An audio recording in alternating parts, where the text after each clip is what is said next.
perception dans un groupe. Nous sommes là sur le terrain, inévitablement. Nous pouvons être projetés dans un groupe ou en être à part. Je prends très souvent l'événement du vernissage. Vous savez tous ce qu'est un vernissage. Nous sommes dans une énorme pièce avec des tableaux parfois curieux et bizarres, mais nous y sommes invités. Nous pouvons y aller seuls, ou nous avons des amis, ou nous suivons des amis qui nous disent « Viens avec nous, on va aller voir les tableaux ». Souvent, une amie ou un ami sait que vous avez une perception, un développement irrationnel, ou voire même, personne ne le sait. Ou encore, l'autre groupe, qui ne vous connaît pas du tout, dedans, il y a peut-être quelqu'un qui est comme vous. Alors là, nous sommes dispersés sur plusieurs étages. Vous avez l'âme sœur, vous avez la synchronicité qui va vous faire connaître une personne qui est comme vous. Il y a toute une rythmique, c'est-à-dire que vous êtes analytique et vous voyez très bien le comportement du groupe adverse. Ce n'est pas un combat, rassurez-vous. Mais vous sentez qu'il y a quelque chose. Et là, nous devons tenir compte de l'empathie.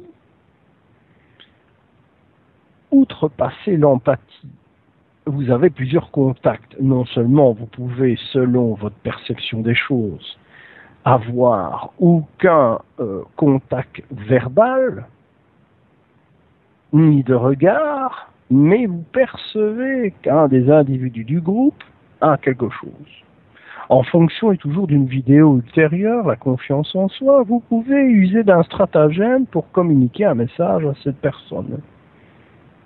Ou les faits de synchronicité feront en sorte que vous allez vous trouver à côté de cette personne. Très souvent, quand vous rentrez, vous buvez votre verre, vous discutez, il y a une focalisation. J'appelle ça une focalisation dans le groupe où vous avez remarqué quelqu'un, vous êtes déconnecté plus ou moins, ça dépend le pourcentage, mais à un moment donné dans la soirée, il y a contact. Donc contact visuel, c'est-à-dire au niveau du visage, contact au niveau d'un événement que vous vous retrouvez tous les deux au bar ou devant le même tableau. Et là, votre intuition, perception et empathie, tout se mélange, unisensoriel, fait en sorte que dans une parole, un dialogue, il y a une ouverture. On peut servir du tableau ou directement, pour ceux qui ont confiance en eux, de parler, vous savez madame, vous savez monsieur, je ressens et je perçois ceci, cela. Très souvent et heureusement, et c'est pour ça que je parle souvent de l'art, car l'art fait partie de l'imagination et de l'ouverture d'esprit, souvent on remarque dans ces grands événements qu'il y a des gens à esprit ouvert. Encore et toujours, il faut bien comprendre ceux qui vont se moquer de vous, en disant oui, c'est extraordinaire, et ceux qui sont assidus, qui savent véritablement qu'il y a en chacun de nous une perception, ce sera à vous évidemment, dans les pratiques futures que je vais vous donner, à avoir d'abord cette confiance et à vous lancer dans le grand ravin de l'espérance et de la compréhension de votre don vis-à-vis des autres. C'est très facile. Si vous arrivez à maintenir, vous comprendre, avoir confiance en vous, nous avons comment dirais-je, la grande facilité dans ce monde où on ne brûle plus les gens qui ont des perceptions extrasensorielles, où on ne les guillotine plus, où on ne les brûle plus, égorge plus. Donc on a l'occasion de tomber sur une situation maintenant où le monde véritablement plus de tabou, et surtout dans ces endroits, donc on peut se jeter à l'eau.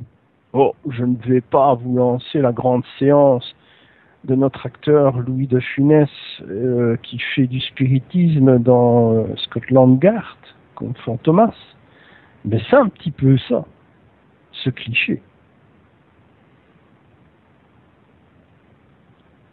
Vous devez tenir compte d'un entraînement. Partez toujours du principe d'un entraînement, de savoir où vous êtes.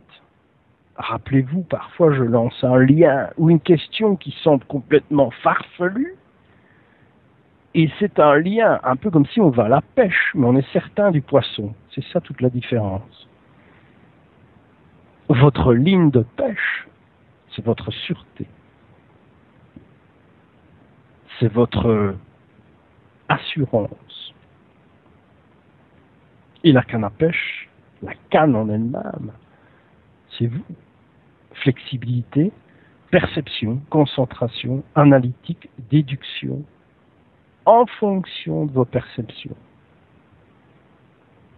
Si vous arrivez à faire cela, vous avez déjà beaucoup dans votre caddie. Ne vous inquiétez pas, je vous parlerai de ce fameux caddie dans un exercice, évidemment en milieu restreint. Pour moi, c'est la meilleure technique que vous pouvez avoir pour avoir des perceptions extrasensorielles. Vous avez donc des perceptions dans un groupe. Vous devez tenir compte de l'environnement, de la musique, des tableaux. Vous devez vous imprégner de l'événement et de l'environnement. Vous êtes obligé de vous intégrer dans l'événement. Pour d'autres, parfois, ils ont déjà cette perception dans la voiture avant de rentrer.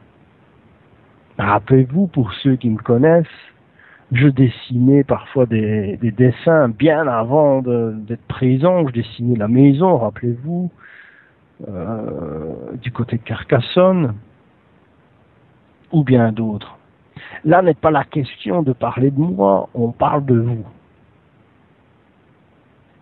Percevoir, analyser, projeter, focaliser, et se lancer évidemment. Je peux vous conseiller, vous aider, mais c'est vous qui avez le libre choix, le vrai libre arbitre, pas celui qu'on vous fait miroiter. Et si vous ratez, vous ratez. Si vous réussissez, vous avancez.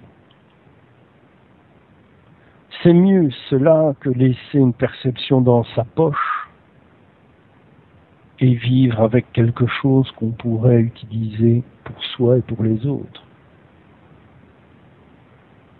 À bientôt.